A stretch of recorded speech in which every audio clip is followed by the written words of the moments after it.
Hi YouTube, this is Joe Calton with Calton Cutlery. You can visit me on the web, caltoncutlery.com. Okay, so today what we are going to do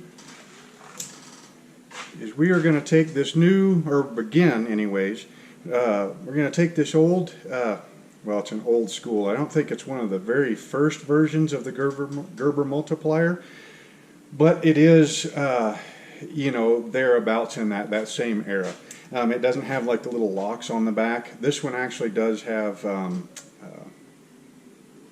Allen heads, you know, on the ends of the plier jaws, so it looks like you could probably undo those Allen heads and be able to remove the jaws from the tool completely to be able to service them or replace them or do whatever you want to with them. We're not going to go ahead and take all that apart because honestly there's no need to. Okay, I mean,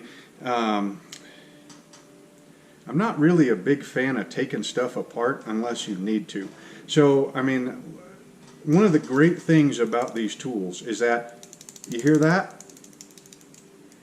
These things have got enough, I mean, they're just about perfect in the amount of slop that's in the machining tolerances. And so, I mean, they've got about the perfect level of, you know, tight versus not too tight, right? And what I mean by that is that they're loose enough that they just work, right? You can take this thing, and I have plenty of times. I mean, not this particular set, but this set right here.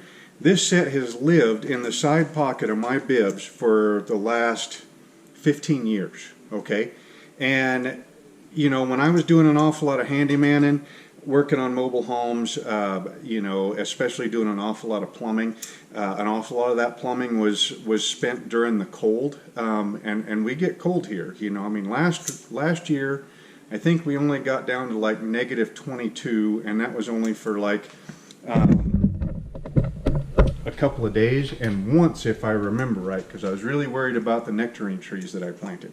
But I mean, you know, we've seen quite a bit of cold here, and these things have been out in it. When you call up a mobile home plumber and say, hey, my you know, the pipes are frozen, and or they froze and then they thawed out, and so you got water running everywhere, and it's underneath one of those mobile homes, and underneath one of them is usually a whole bunch of dirt and a whole bunch of water, and mixed together they make mud along with ice. I mean, these dang things right here, you can literally drop them into a puddle of mud, swish them around in there, pull the things up, flick them off a little bit, maybe wash them off in a, you know, in a fairly clean puddle if you want to, and then just get right back to work.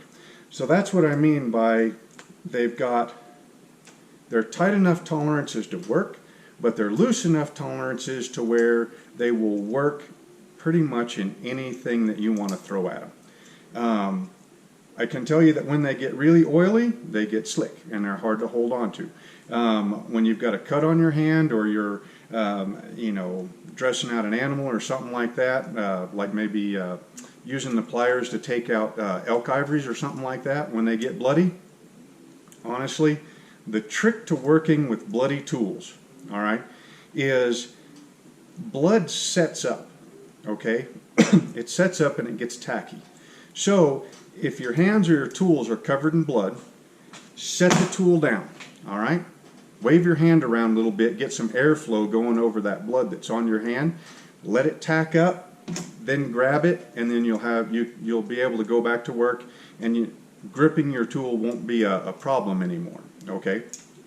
With oil and grease, about the best solution for that is if whatever it is that you're working on, if it's got a whole lot of oil and a whole lot of grease on it and it's really hard to hold, and your hands got covered in the same gunk, stick your hands into some dirt, all right? Some dirt, some sand, some grit, whatever, right? That oil will, you know, I mean, that grit will kind of hold on to it, and then you'll be able to do your work. Now, the only bad thing about going that route is that that grit typically finds its way into the mechanism and you get faster wear, all right? Which, you know, I mean, it is what it is, but that'll kind of get you out of a bind if you're having to work when your hands are oily and greasy. But anyway, so these things right here have got a perfect combination of tightness and looseness for that sort of deal. So what we're going to do today is we are going to sharpen up the wire cutters on this set of Gerber multipliers right here. As an aside, people on YouTube are kind of weird sometimes. I had the video that I shot of sharpening, learning how to sharpen the saw. Where is it? Here it is. On this Victorinox hiker. That video I went through how to sharpen each tooth by, either with a triangular file to be able to sharpen each tooth, or just by kind of flattening the sides on the thing, to keep it up and running. I had some dude on there get on there and say that the video was a bunch of junk because once the saw blade gets dull, you just throw the thing away. I don't know about you guys, but when I've got something that I've used it long enough to where it gets dull and it needs maintenance, typically, it only takes 5 or 10 minutes to do most of this maintenance, and then the thing is back to working condition, slips back in your pocket, in your toolbox or whatever, and you're ready to go again. Versus just buying a whole new one and then having to kind of, wait for it to get here, cut the thing out of the package, and kind of get used to it all over again. Anyway, I guess folks are different. So anyhow, so today what we've got is we've got the microscope and the TV and the camera out. So that way you can really see what I'm doing when I sharpen these wire cutters. And I think you're going to enjoy it. Well, first off, I guess we probably ought to go over why I want to sharpen them. Okay, so if you can, well, you'll get to see them up underneath the microscope, but so on thick wire like this, they're cutting just fine, right? Okay. On multi-strand wire like this, now this is steel or whatever it is, they're cutting, but they're not cutting all the way. So you kind of have to get them in the right spot to be able to cut the wire. And of course now, they're not really cutting all the way anyway. But you can see how half of that's cut and half of it isn't. All right? So we are going to, now some of that, like I said, is tolerance in between the jaws, right? Okay, so that's the wiggle that you get, not here, but in between the jaws, like, well, it's kind of tough to get the two jaws to wiggle apart. But and we can't really do a whole lot about that, but what we can do is sharpen up these cutters some. So now what we're going to do is we will get the buttons going here on the microscope and hit that button. And we should, there we go. Okay, so that right there is the pivot pin on the, all right, so that part right there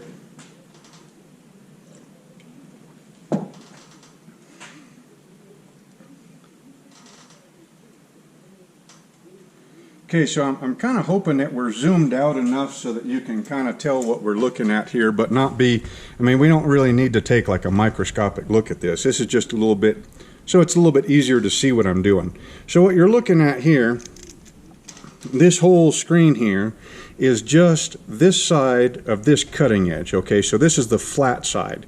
This side right here is angled down, and this side is flat. Now you can see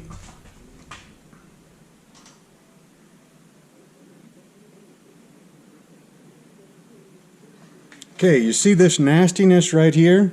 Okay, that is that edge being rolled over here. So if you were to take your finger and run it across here, you would feel this ridge as not really a burr, but as deformed metal. Okay, up in here, well, so you got a deformed piece of metal coming over here, and it's been, kind of divoted in, right? And then up in here, you kind of got the same deal. So this is classic, cutting a bolt or a hardened bolt or something like that with these wire cutters, which You know, I mean, hey, I would say it's abuse, but it happens. You know, I mean, when you're in a bind, or you're, you know, a half a mile from the truck, or, you know, you're crawled up underneath the mobile home and you're 30 feet worth of crawling to get back to where you crawled in, and then come out and then another 15 foot to the truck to be able to get the right tool. A lot of times you just go with what you got, right? Okay, so this is the flat side. Now I'll have to kind of tilt this up. Maybe we can do it this way. Tilt this up. Well, maybe we got enough. Oh yeah, we got enough roll in the bowling ball vise here to be able to see. Okay, so now this here, this is that angled portion. All right, so this is flat, what it appears to us, and this is angled this way. All right. Now, if we flip the tool, it's just exactly the opposite. Okay, so this is angled down and this side is flat to us. Okay, so the first thing what we need to do is we need to see how much metal we have for removal and sharpening of the tool before it's no longer, you know, before it's past its service life. Okay, and that will kind of tell us you know, how much we can sharpen or how much we should sharpen, you know, in this stage, because, you know, this is a tool that's already bought. We've already spent money to buy this tool, and we're already used to it, and so we want to keep it in service as long as we can. Okay, so right there is where they start contacting. Okay, right there is with the handles completely up together. All right, which means we need to remove metal to about, well, actually, to get rid of the deepest portion of this, we need to remove metal all the way to here. Okay, but we probably won't do that, because then we'll only have that much left of the service life. Okay, and we might keep this tool, you know, in service for another, you know, I mean, there's no reason that it couldn't go another 10, 15, 20 years, you know, as long as we're judicial in our sharpening. All right, so that kind of tells us where we're at. All right, now let's go, and then if you, I don't know if you can kind of notice that, but see, it moves smooth, it catches, and then it kind of jumps open. That's these, you know, where this metal is deformed over this way, and it's the same on the other side, where those two are catching on each other and then, you know, opening up. All right, so what we're going to do is, well, no, there's one more thing to look at here, and that is, okay, now see these angles right here. Maybe if I turn it to get the light in, no, we need to be able to see it flat. Okay, these are not cut perfectly straight. Okay, they're cut on an angle. All right, so if you kind of imagine kind of the peaks of that edge, see how it's farther forward up here than it is here. Okay, this one, the other side's also the same, although it's tougher to see. You might be able to see it a little bit better on this one. Okay, so the cutters, they're not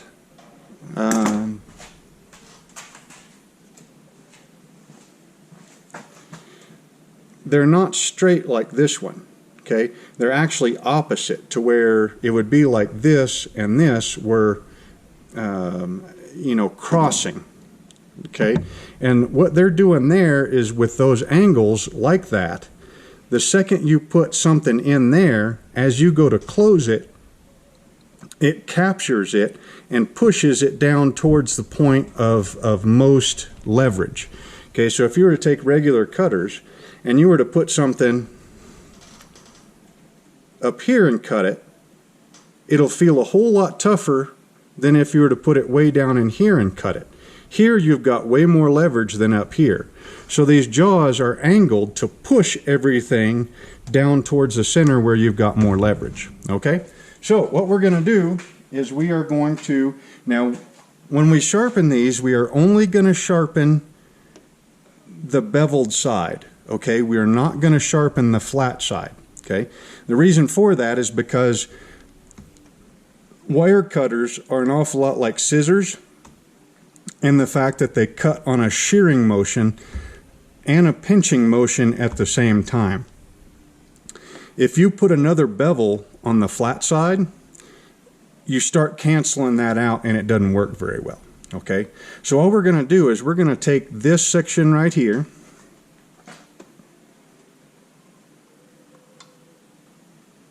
let's get you back in here where you can kind of see. Okay, we are going to take this beveled edge and we're going to mark it up with a marker, okay, so that we can see what we're doing. And then we're going to take a file and we're just going to go ahead and match this angle and cut until we've got almost all of this out, and then take just the last couple of cuts to get rid of that divot and then stop, and that's it, okay? So let's go ahead and we're going to mark both sides up. We're just marking both sides up with a magic marker. And this style of sharpening works with pretty much anything, okay? So, I mean, if you've got, I had some pins here.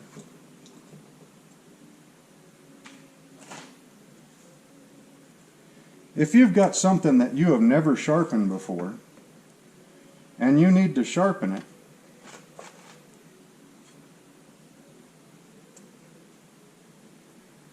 okay, we need to get to where you can kind of see that and see the marker too. There. This works on pretty much any style of sharpening. If you can see the bevel, you know, where they ground to create the edge, mark it up with a marker and then start removing material at the same angle, and then it'll get sharp again. Okay, so that's what it looks like right now. I'm sorry I can't get up in there. Actually, we're going to pull you over here and bring you down. So I'm just going to brace this against, you know, my sanding stick here. Okay, so like I said, this point right here is farther this way than this point. All right. So what we're going to do is just going to find that angle. We'll be able to feel it with the file. Right about there. And then take a stroke. Okay? So that stroke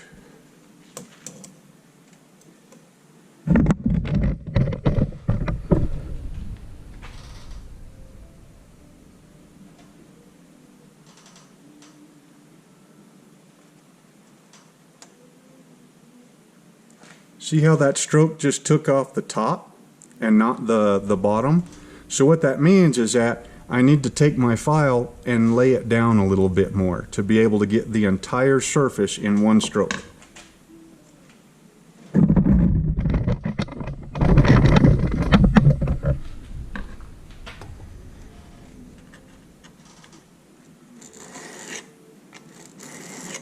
Okay, that's pretty close.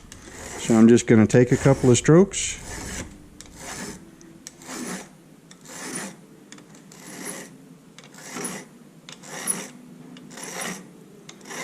Now you don't have to be exactly perfect on these. I mean, as long as you're within, you know, 5 degrees, 10 degrees, aka about that much, then you'll get it pretty dang close. So now you can see that all that red is gone now. See, on that side the red's still there because we hadn't touched it, and on this side it's all gone. So now let's take a look at it over the microscope.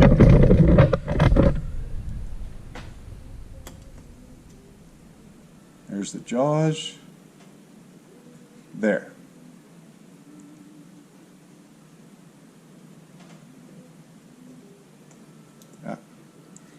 Now see all that, all right, pardon my shaky hands there. Your handshake's always magnified underneath magnification, but see how that all that red is gone? You can see a little bit of it here and there, and you see how most of our divot there is gone also. We can actually look at that. Oh, there, it looks nice. See how that's nice and straight? We got a little bit of a burr hanging on, but that's okay. So now what we'll do is we'll flip it over. That's the other side.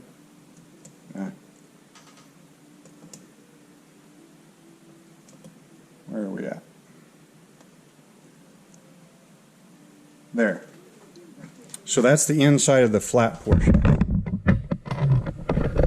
Okay, so that's a little bit of burr, and we've got a little bit of a divot left.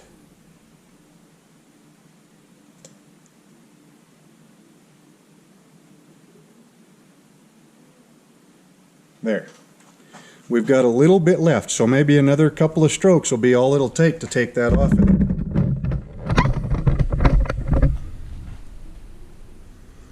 Now we turn it back over so that we get onto that side. Now we're really going to lighten up on the pressure.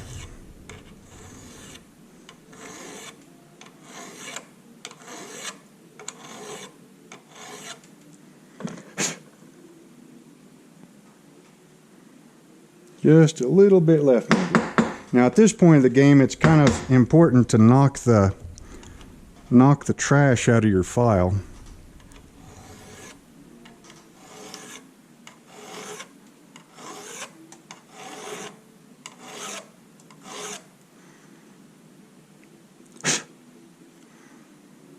Now that looks pretty doggone good to me.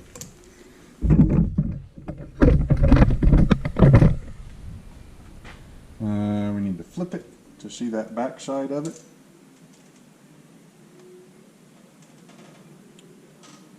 Okay, now see how it's way more smoother? We brought this part of the steel and this part of the steel down to meet this portion right here. Okay, so we'll give that just a couple of more. Well, actually, we'll just kind of take the edge of the file and just kind of see if we can't get some of that burr off of there.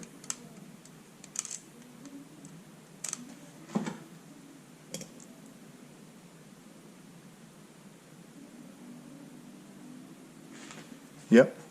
Now see, I did round this how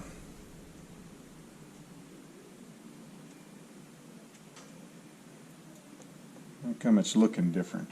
Oh, my camera's turning. There. Now see, I've kind of rounded off on the point up here, so I'll probably take another just 2 or 3 more strokes to kind of straighten this part out, get a little bit more of that off, and kind of bring this part right here back straight.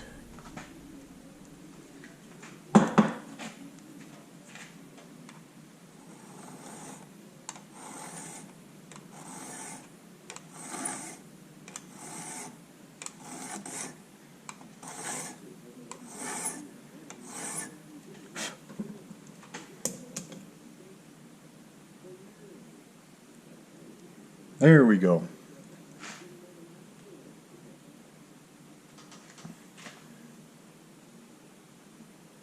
Now see how there's just a little bit of that prior damage right there? I'm going to leave that there, okay? Because if you take all the damage out, then you don't get to use this good steel and this good steel, you know, through the lifetime of the tool, okay? So we're just going to stop right there, and then we're going to do the same thing on the other side. You'll kind of get to see, oh, there we go.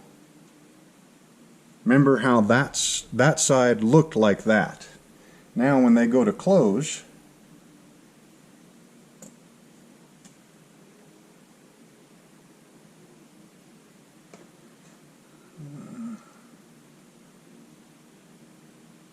see, we'll still have, so if we take the other side to there, we'll still have that much more life left in the tools. Okay, so let's go ahead and sharpen the other side.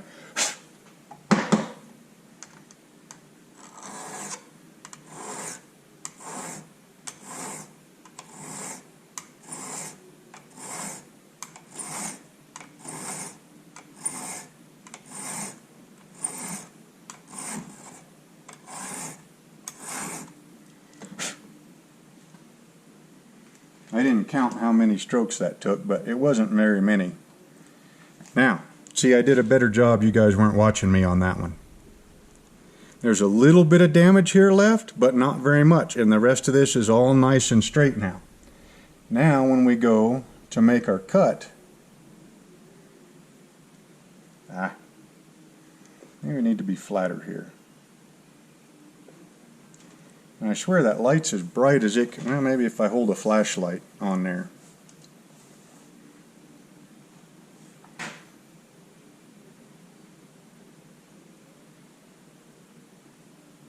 There. Now see how that's quite a bit cleaner? Now see, that right there is where those two angles come together, and then they kind of force everything down.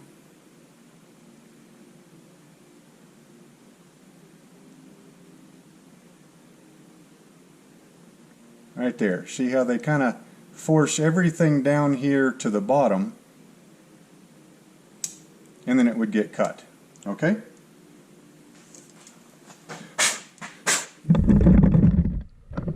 So now what we'll do, blow all the trash out of there. Now let's see how it does on the regular wire. We probably won't be able to tell the difference. It's not jumping as much, which means it's probably getting cut cleaner. Remember when we cut before, we'd cut and it would jump clear the heck across the bench. Now when we cut it, it's just falling in a pile. Alright, so now let's try this braided stuff. That's all the nasty cuts that we were making. Okay, so now let's go ahead and try to cut it again. Oh yeah, look at that. Nice clean cuts. Well, let's look at the cut underneath it. So, well, let's do this last thing with the microscope here, and then you'll be able to kind of tell what we were after here. Okay, so the before cuts looked like this. Okay, where you would cut some, but then just kind of bend off the other ones.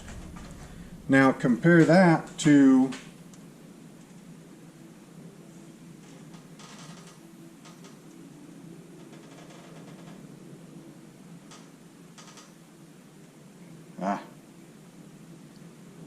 we've got a balancing act going on here, trying to get this piece of wire up to where it'll stay where we need to be able to see it.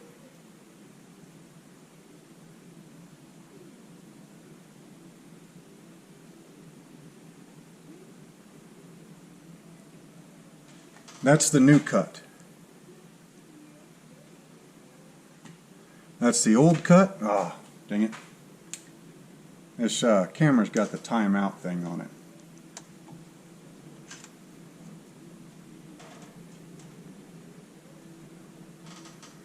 Okay, so you can see this. Well, actually, let's even get a little bit closer here.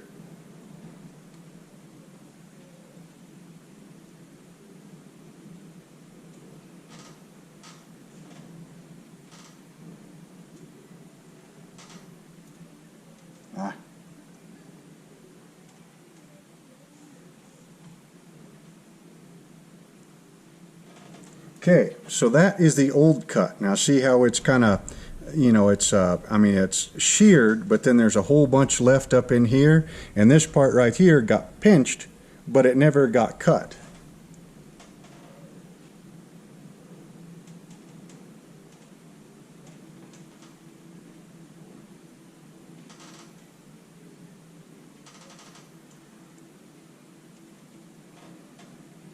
Oh, I can't quite get in there. And that right there is the new cut. See how these are all nice and just cleanly sheared and everything's good. So, now Grant, well, actually, you know what? Let's not. We're already at 29 minutes. Okay, so that's how you can take a set of cutters, you know, that would cut solid wire, but it wouldn't cut twisted up wire. It also wouldn't cut like fine wire. So if you were to take one of those strands, you know, with the edges that were on there before, you wouldn't be able to cut them. They'd just bend over, and then, you know, life would just kind of suck as far as that is concerned. Now we've got nice edges, we've got nice angles in there, and now it's an efficient cutter again. Okay, so now that tool will do its job for, you know, until the edges get messed up again. So there's no reason to, you know, to either quit using that or to throw away a whole perfectly good tool when, you know, I mean, if I wasn't explaining and, you know, doing the scope and everything, hit that with a magic marker, takes about 1.5 seconds. That was just with a plain old Nicholson Black Diamond Mill Bastard file. These are $12 down at Home Depot, something like that. And that was just, I mean, this file's been in the shop now for 6 months, so I mean, it's got plenty of life left. And you saw how fast it was to sharpen the other edge. You know, the first one took a while to do all the explaining and everything. The second one was just sharpen it up. It took, I don't know, maybe a minute on this one. So when I shut the camera off and I go to sharpen this one, this set, okay, it's going to take me literally maybe 3 minutes total to mark those edges up, decide how much material I want to remove, take the set, set it up, take, you know, however many strokes it takes to remove that material, and then double check on the cut, and then, you know, it's back in service. So 3 minutes worth of work with a file, and this tool, that portion of the tool is going to be back to cutting like new, if not better, and it will cut like that for however much longer. You know, and these will be a good you know, set of wire cutters again, and they might be like that for another 5 or another 10 years. You know, who knows? So it only takes just a couple of minutes to maintain your tools. You know, sharpening either the wire cutters on the multipliers or a saw on a, you know, a pocket knife, something like that, and then you can actually use that entire tool up instead of using it until it gets dull and then throwing it away and buying another one. So again, this is Joe Calton with Calton Cutlery. You can visit me on the web, caltoncutlery.com. Hope you enjoyed the video. I hope this lets you have longer lasting you know, uses with your equipment. And we will see you next time.